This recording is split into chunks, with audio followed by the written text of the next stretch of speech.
Well, hello everyone. It's great to see you again. And for those of you that don't know me, I'm Trevin Stratton, the Chief Economist and Senior Vice President of Policy at the Canadian Chamber of Commerce. And we really appreciate you taking the time to meet with us today to explore the latest results generated by the innovative StatCan product, the Canadian Survey on Business Conditions. So this is a survey that the Chamber helped establish and has supported since the onset of the pandemic to support decision makers on things like economic resilience and recovery. And the Chamber has been sharing quarterly the important analysis that Deloitte Canada and the Chamber have collaborated on producing for decision makers from the public, private, and third sector in the spirit of data democracy. So a couple of housekeeping items before we get started. This session is being recorded to share with the network of chambers of commerce and boards of trade across the country. And the flow of today's presentation will be a quick level set on the CSBC provided by Statistics Canada. We'll then get into a discussion of the Q2 results led by Jean Dauvin, the Senior Manager at Monitor Deloitte. During the presentation, don't hesitate to ask any questions via Zoom. We want to keep this discussion conversational. And with any time remaining, we can explore what stories stood out for you and what stories should be explored in the future to support recovery and business scale up and innovation and workforce planning going forward. So with that, I'll pass it over to Nathalie Brault, the Director for the Center for Special Projects at StatsCan. Thank you, Trevin. Merci. Good morning, good afternoon, depending on where you are in the country.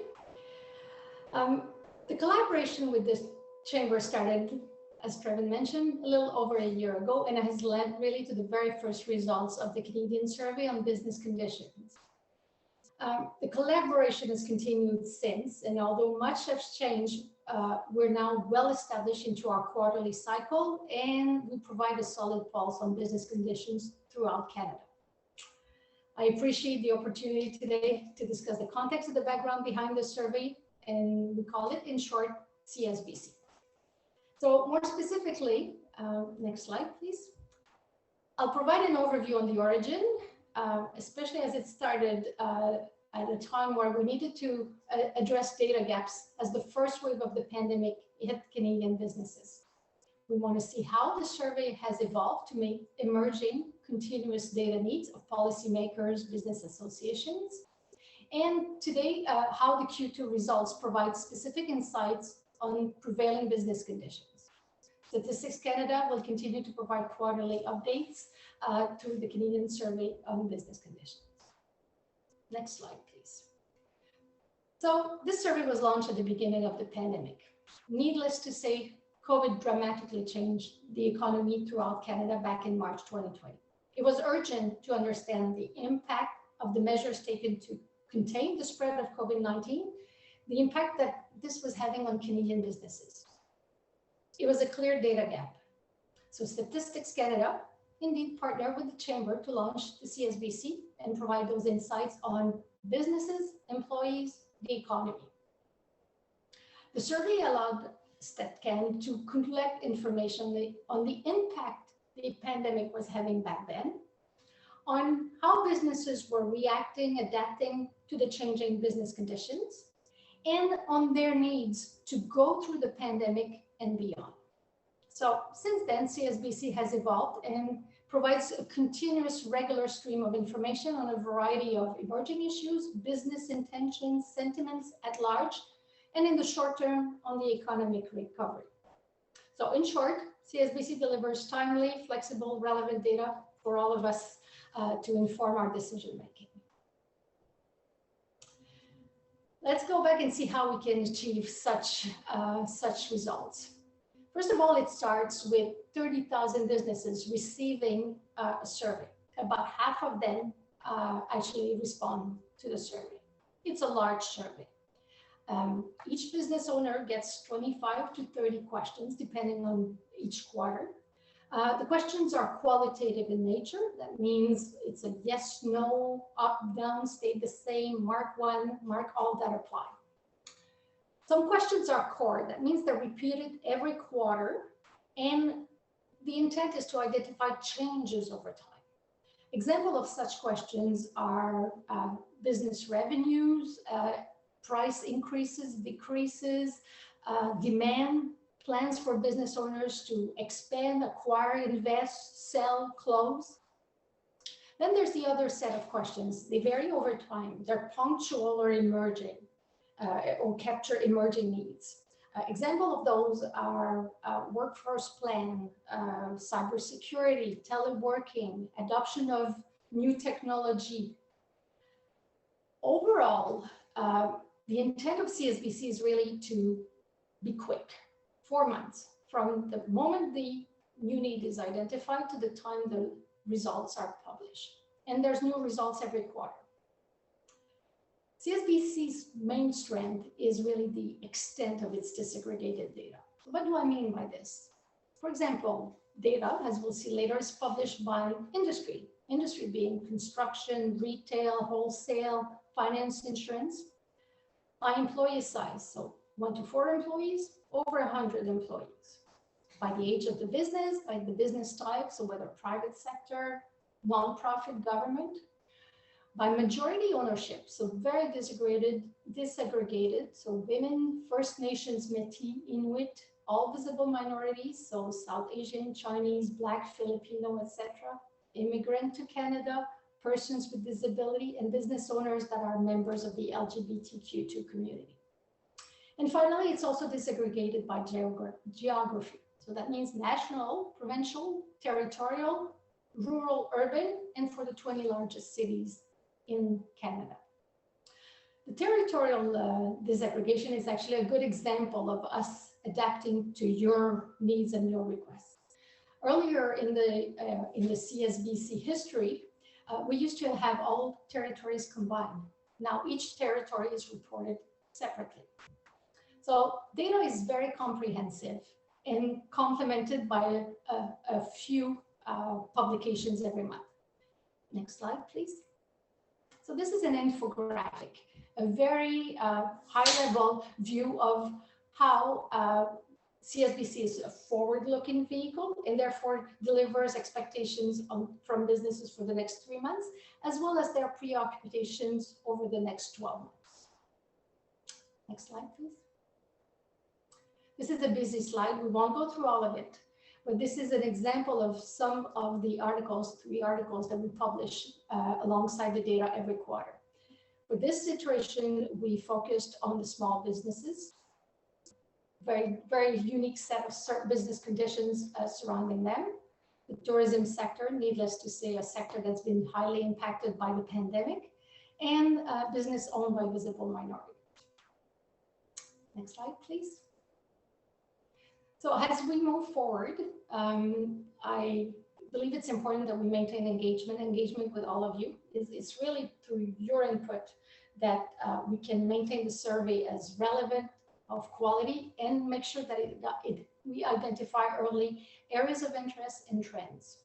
Ultimately, we translate those into questions that provide you the data you really need. So CSBC will continue to be forward-looking. It's key. We want to provide data that helps all of us in our decision-making, our strategies, our policies, and our mechanisms to support businesses, as well as monitor the economy as it reopens, restarts, and recovers. Next slide, please. Finally, I want to say CSBC is the result of truly collaborative efforts.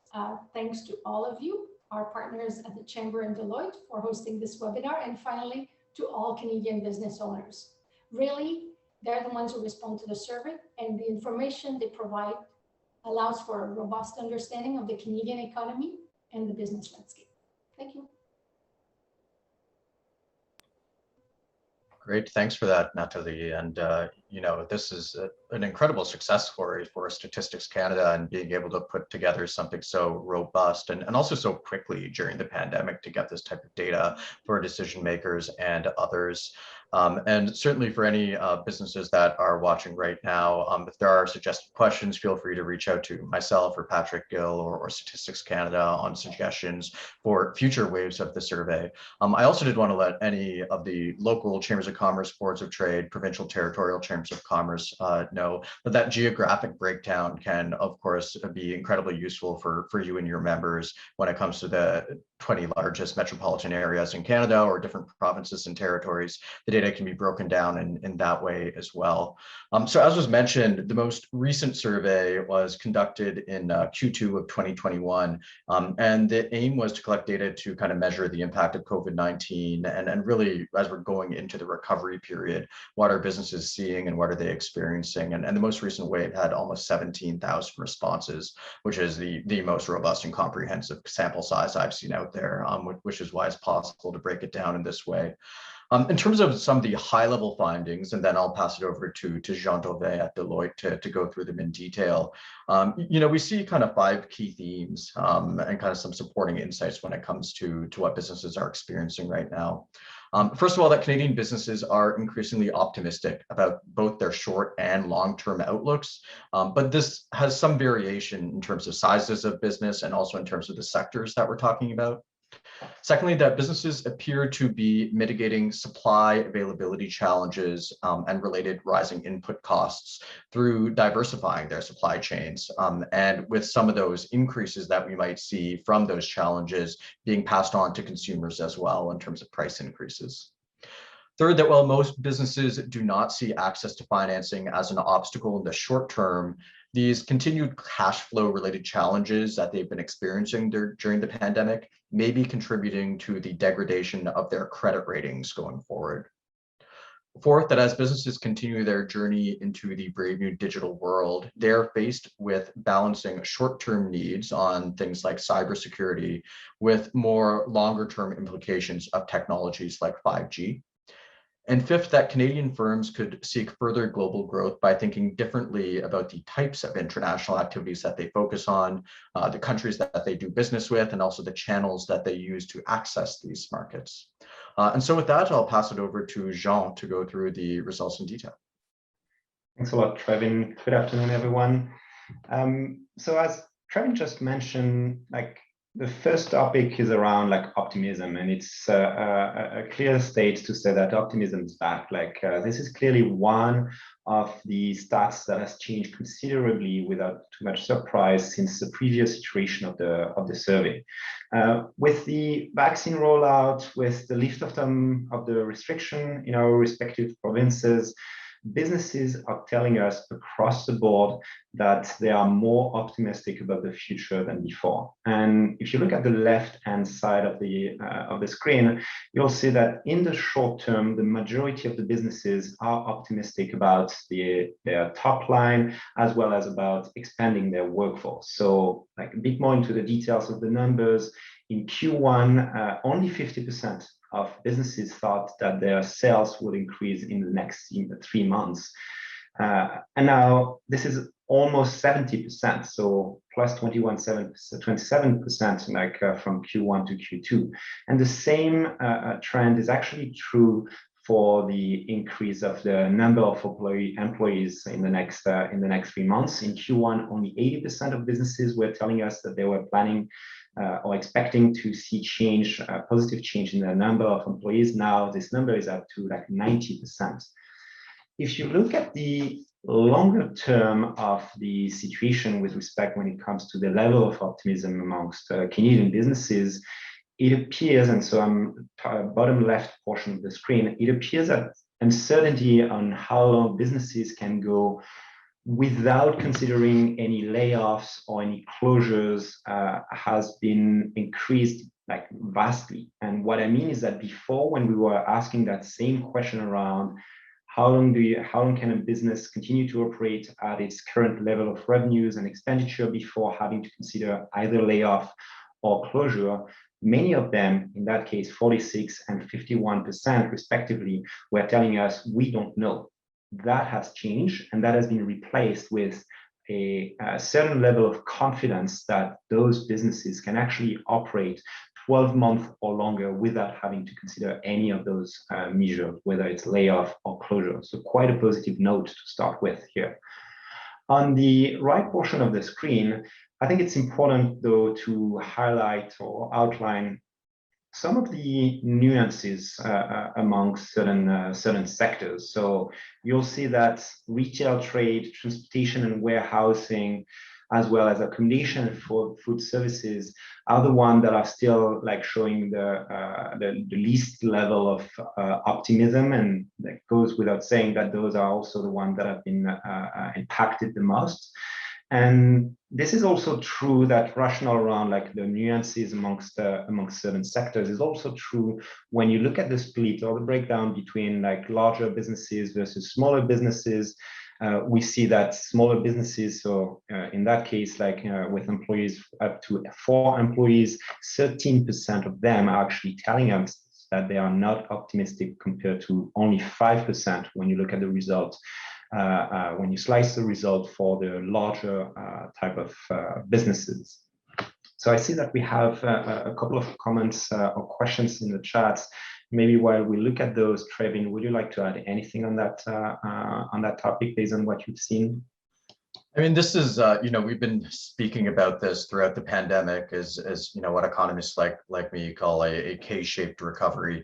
And so, this is a unique economic downturn and crisis compared to others, and it will be a unique recovery in that way too, when we're looking at the breakdown by sectors. And, if there's one takeaway, particularly for the hardest hit sectors, those ones that really rely on physical presence, if we're talking about food services, accommodation, retail, et cetera, it's that, the greatest impact on their economic recovery will obviously be the reopening of the economy.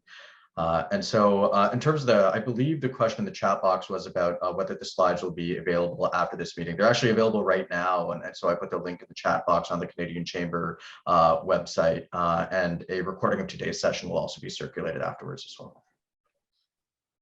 Excellent, thank you. If we move to the next slide, I think like this is an interesting point, and definitely interesting, or you would have experienced that firsthand if you're spending your weekend like doing any types of renovation in your house. And I want to talk about the difficulties that businesses are having in acquiring inputs and the rising cost of these. We've all heard about the disruption and seen firsthand the disruption in supply chain as a result of the COVID-19 pandemic. Biggest example right now being microchips, causing delays all along the value chain for numerous products, and it's actually big enough to have a direct impact in the Canadian export level due to less vehicles being exported right now. But more tactically, if you look at the top left corner of the screen, this graph, you would see that businesses, like 30 to 50% of businesses told us in the construction, agriculture and manufacturing industry, they told us that they have that level of difficulty when it comes to acquiring inputs domestically. And even more stunning, 60% of companies in those same sectors, so construction, the ag and manufacturing, are telling us that they are experiencing rising costs of input as well. So we wanted to look a bit on what it means in terms of organizational structure, like international strategy, as well as like what it would mean potentially for the end customers of those, like within those sectors. And if you look at the top left and bottom left corner of the screen, you would see that businesses in the manufacturing, wholesale trade or retail trade are the most likely to implement diversified supply chain within Canada, but also outside Canada, which will very likely have an impact on trade financing needs as well as supply chain logistics. Then looking at the right portion of the screen, what we've done here is that we wanted to plot on a chart the companies that are experiencing rising cost of input, so the x-axis, against the companies that are expecting that the selling price of their good or services will increase, so the y-axis. So two main takeaways on that analysis. The first one is that we've seen a strong positive association between industries experiencing rising cost of input and those also expecting the selling price of their products or services to increase, which may be an indication that actually a portion of that incremental cost will be passed over or may be passed over to the end customers. However, I'd nuance that by looking at two main industries. You would see on the right portion of the screen, like the ag industry and the mining industry, that are telling us that they are experiencing like a certain level of rising cost of inputs. However, they are less likely to pass that increase to the end customers, or less likely to actually like increase the price of their goods or services. Reason being that less buying, like less negotiating powers, less power like to actually like fix the price in those markets. And I guess that opens the door to this debate that is happening right now within Economist, whether or not the inflation is here to stay. So Bank of Canada has opted for like, to leave the monetary policy unchanged, use the recent inflation to be temporary, being the case as well, like in the US, where the Fed has like stated that this inflation should be transitory and be the result of supply chain disruption, temporary labor shortage, as well as like the recovery in commodity prices. But I think that in any way, this is a trend to definitely monitor closely. Great, thanks, Sean. And that's a big question to me too. Is a big question amongst all economists is whether inflation is transitory and because due to base effects, or whether it is a longer term trend. And certainly with some of this data, there are questions as to whether it is a longer term, as we see, a number of businesses saying that they're permanently diversifying their supply chains, and in particular sectors as well, which is very interesting.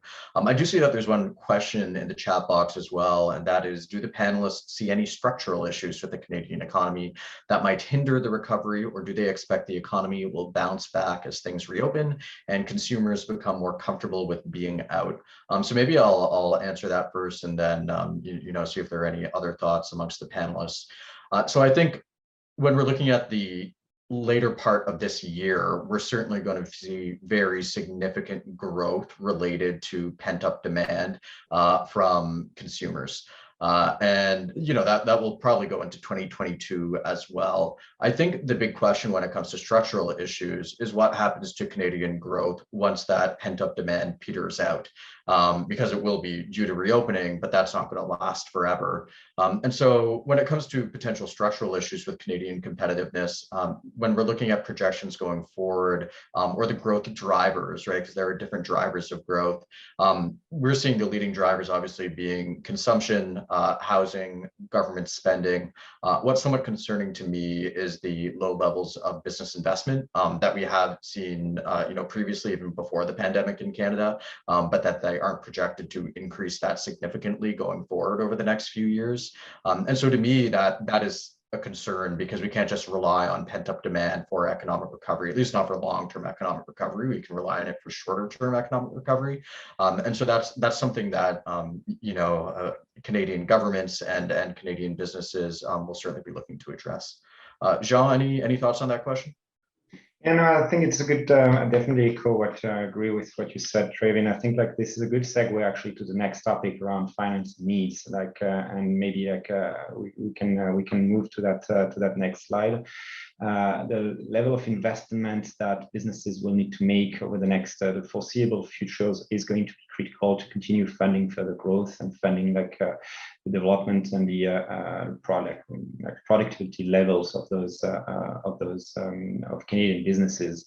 And what we've seen on that, and maybe I'll start with giving two stats on that third theme that is part of the fifth wave of the survey, is that 15% of businesses, so quite a high number, are telling us that they would consider taking on additional debt, but they are unable to do so. And that is, to me, some structural problem, when we talk about entering the recovery and needing to make those investments to continue growing for those businesses.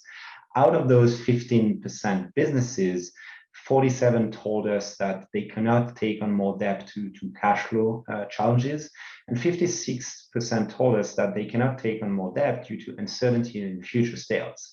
So whether or not that trend is to be resolved in the foreseeable future with the reopening of the economy and people going out, consuming more, those high level of like consumer debt, consumer like savings that are there, like might translate into like more investments into the or expanding into the economy, and that could actually change that situation. So that 56% could actually be replaced, and we could foresee that it's going down in the near future, having then an impact on that 15% number probably going down as well, as Canadian businesses get more certainty around their future sales.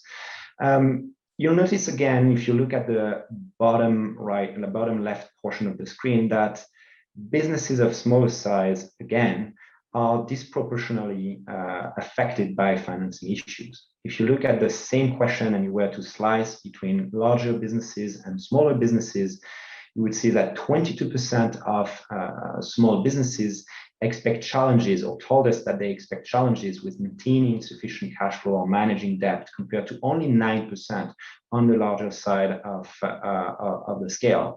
And again, those small businesses are 2.5 times more likely to actually see their credit rating being negatively impacted by the pandemic compared to larger organizations. So again, some more like structural issues on for the smaller businesses, Canadian businesses, that we're seeing in that fifth weight of the survey. Then, when we look in more detail in the nuances by sector on which industry expect that managing debt or maintaining sufficient cash flow with will be a challenge, by far, again, and this is next to the point number 2 on the graph in the right portion of the screen, we see that accommodation and food services are the ones reporting the highest level of challenges. But again, if you look at just a bit lower on the screen, transportation, warehousing, construction, arts and entertainment, manufacturing are also like telling us that they have challenges to maintain sufficient cash flow or manage their debt. Where, in my opinion, it starts to be probably worrying is when you plot that information, so maintaining like sufficient cash flow or managing debt being an obstacle for those businesses, and you plot that against the impact that it has on credit rating. Will that be so the y-axis? So will those businesses, or have those businesses seen their credit rating being negatively impacted? What we've seen is that we've seen a very positive association between businesses who say maintaining sufficient cash flow or managing debt is an obstacle, and the one that says that credit rating was negatively impacted after the pandemic. So this is not coming with many surprises, I would say, but it indicates that challenges in maintaining, like managing your cash flow and your debt level is contributing to negative impact on the business credit rating. The question that it raised, though, in my opinion, is to what extent will this negative impact on the credit rating have a negative vicious circle effect on the ability of those businesses in those specific sectors to actually fund future growth. And if you look at the programs launched by the government, and I wouldn't like give like the long list of those like throughout the COVID-19 pandemic, but many of those programs are actually debt programs. Think of the BCAP guarantee, the co-lending, the HASCAP. And now that the recovery is at the corner and we are like entering it right now, this is the time for those businesses to actually invest and make those investments to increase productivity. And we'll talk in a minute about like the technology investment, which is quite interesting. And they are likely to actually take on more debt to fund that future growth. However, if the credit rating is too low, what does it mean when a transaction hits the underwriting department of the financial institutions? Will that create that negative vicious circle that prevents businesses to actually take on more debt and fund their future growth? Great, thanks. And I think that also, relates to the previous slide, and also when it comes to monetary policy and potentially rising interest rates related to inflation? I mean, if inflation is going to be longer term than transitory, then what happens to all of this debt that we've accumulated amongst households, amongst individuals, amongst governments as well? If there are interest rates going up going forward, and does that also potentially create a vicious cycle when it comes to debt servicing as well for some of these businesses? So certainly, some structural issues that we've identified related to that previous question. Back over to you, Jean. Thank you. So going into our fourth theme around the technology adoption, we've called it the brave new digital world. What I find interesting when I look at those results, and that number that I'm going to share is not on the slide, but is one question that we had in the previous iteration of the survey was around the deployment of AI. And we were asking how many, are you planning to deploy any AI related technology in the foreseeable future? And at that time, only 2% of businesses was telling us that, yes, we're planning to implement or deploy any AI related technologies. We had a similar question in that new wave for Q2 of 2021. And interestingly enough, that number has jumped to 7%. So to me, it's a proxy, an indicator, we can call it whatever we want, but it's information that tells us that companies are actually putting back on the table those types of tech related investments.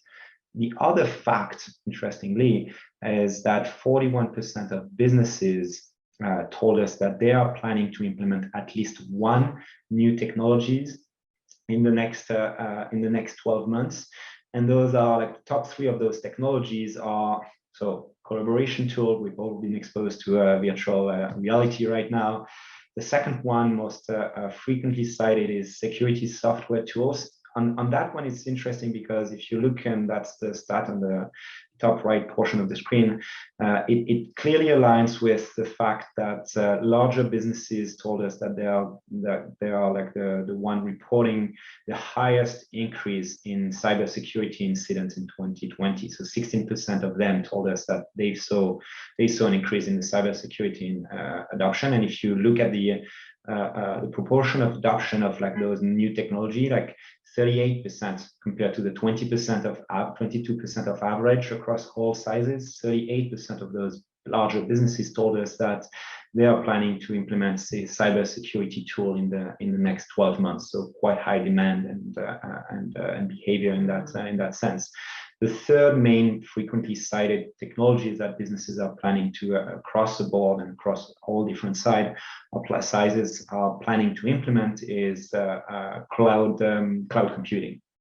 However, all those investment in technologies comes with a certain level of challenges, whether it's on the technical side or on the non-technical side.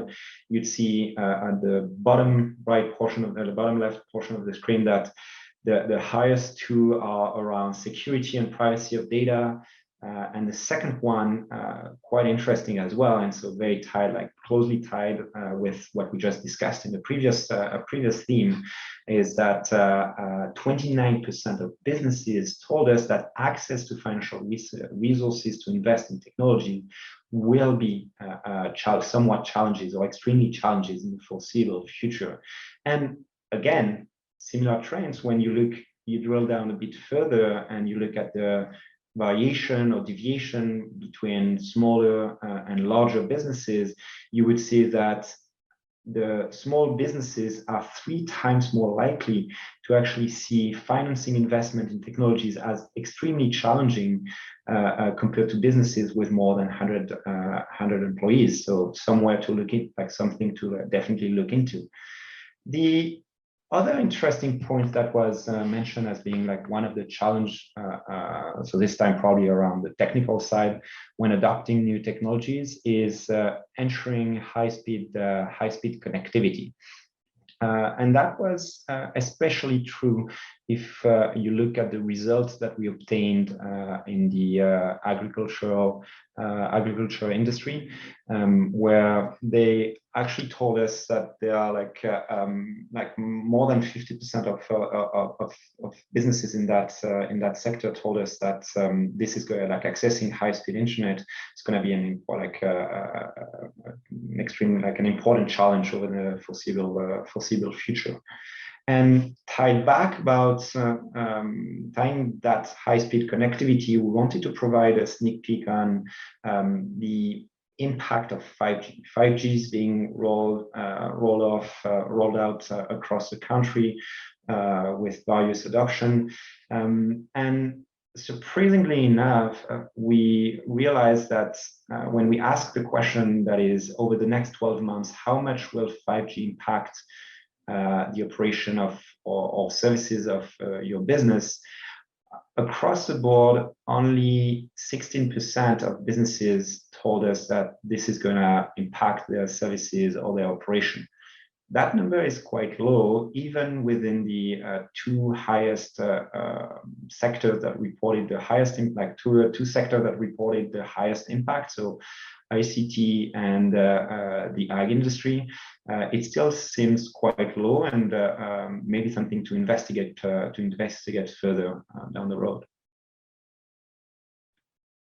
Definitely. Thanks, Jean, and some very interesting results there, certainly related to 5G, but also, related to how the workforce has changed when it comes to remote working, or how commerce has changed when it comes to e-commerce and potential cybersecurity threats. Something that I've seen that was very interesting in previous iterations of this survey too, is that the uptick in investments in things like artificial intelligence and machine learning aren't as high as one might expect during a pandemic, where it's been the acceleration of digitization as well. And that's definitely something I'm going to be keeping an eye on going forward in future versions of this survey too. Finally, if you're able to take us through the international aspects and global growth opportunities. Yeah, around internationalization. So what I guess we took away from looking at the data for this fifth iteration of the survey is that global growth is still not seen as a top priority for businesses across all sectors and across all sizes. With only 12% of all the businesses who participated in the survey reporting that they are taking part in any types of international activities. And it's true that there are some minor nuances between the smaller types of businesses and the larger businesses, with 11% of smaller businesses telling us that they are planning to take part in any international activities, and 20% of the larger one informing that. When you look deeper into that 12% number, without much surprise, exports, imports are representing the bulk of the type of international activities undertaken by those businesses. Everything that is investment into international market or FDI remains somewhat minimal. However, that small 1% of attracting investment from international markets is we do see some large deviation when we looked at the data, the underlying data by sector, and the sector that is the information and cultural industries are 5 times more likely to actually seek investment from international markets. And this is probably driven by Canadian tech firms looking for foreign investment, hence that major deviation when you look at the data sector by sector. If you look now at the right portion of the screen on, we wanted to get a sense of the different markets where Canadian businesses are planning on focusing on, or primarily planning to focus on. And we wanted to remove also the obvious that the US are still representing the bulk of Canadian trade. So no change definitely on that front. However, when you look at the deviation from smaller businesses and larger businesses and where they are planning to focus on in terms of country, we see that 21% of smaller businesses are planning to focus in Europe primarily, compared to 11%. So quite an interesting trend. We'll see and monitor closely in the next iteration of the survey if there's something more to look into on that one. But overall, also what we wanted to see is that we realize that making business abroad is still not a second, using digital channels, obviously, given the current situation, is still not a second nature for anyone. Only 5% of the businesses who took part in international activities actually used virtual connection to find new customers, to find new clients, or to enter into a new partnership agreement. And when we looked at the impact of travel restriction as well on those businesses, we see that the industry like wholesale trade and manufacturing are clearly still seeing the travel restriction as a major barrier to conducting businesses abroad. And hopefully with the lift of some of those restrictions globally, that could change in the coming months. And so we should be starting to see probably very different results in the next 6 iteration of the survey that Nathalie talked about. And I think the results are going to be released somewhat in September. Great. No, that's fascinating because, as I mentioned before, this is a very unique economic crisis too. And when we're looking at the, what happened when it comes to global supply chains and global trade during the beginning of the pandemic in particular, we saw a hit to both services trade and goods trade. But the goods trade recovered and is basically back to normal, while the services trade hasn't. It's certainly not to the same extent. And some of that certainly has to do with transportation and travel when it comes to the service sector. And so that's a very interesting trend to keep an eye on going forward. With that, that's the final slide that we have in terms of the insight set that we're able to provide. I will mention that there is a ton of more data and more questions that's available in CSBC. And so I'd encourage everyone here to be able to go a bit further into it for your own purposes as well. But I just wanted to open it up to see if there are any further questions from the audience that you can enter into the chat box, or any suggestions on questions we should be asking in future versions or future waves of the survey as well. Well, seeing none, with that, I wanted to thank you, Jean and Nathalie, for taking the time to present to everyone. As I mentioned, there's just some incredible data in here and some incredible insights, and we will keep on coming up with them as we go forward with future versions of the survey. Thanks, everyone. Have a great day. Thank you.